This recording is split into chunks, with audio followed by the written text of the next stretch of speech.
നമസ്കാരം, എൻ്റെ പേര് നിവേദിത. VIMHSലെ 5ാം ക്ലാസ് വിദ്യാർത്ഥിനിയാണ്. പ്രളയത്തിൻ്റെ നടുക്കം എൻ്റെ മനസ്സിനെ വല്ലാതെ വേദനിപ്പിച്ചു. അതിൽ നിന്നും ഒരു കൊച്ചു കവിതയാണിത്. പ്രളയത്തിൽപ്പെട്ട കേരളം.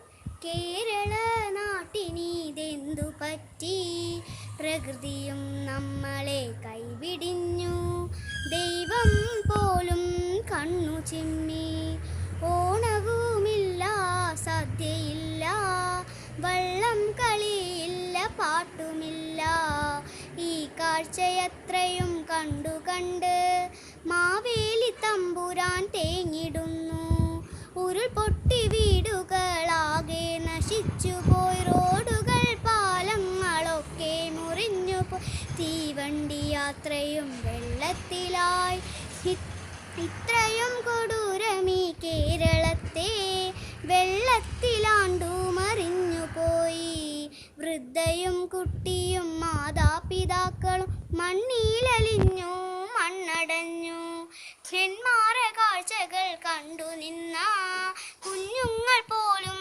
അമ്പരന്നു, ഡാമുകളൊക്കെ നിറഞ്ഞുപോയി, ഷട്ടറിൻ വീതി കവിഞ്ഞൊഴുകി, നെല്ലിയാമ്പതിയിൽ ജനങ്ങളിന്നും ദുരിതത്തിലാഴത്തിലാണ്ടുപോയി, 3 മാസത്തിൽ പിറന്ന വാവ മണ്ണിലലിഞ്ഞതു ദുഃഖമല്ലേ, ഫ്ലാറ്റിന്റെ പകുതിയും വെള്ളത്തിലായി, കേരളമൊന്നിച്ചു കൈകോർക്കുകിൽ ഏതു വെള്ളത്തെയും മറികടക്കാം, ഈ കൊല്ലം നമ്മ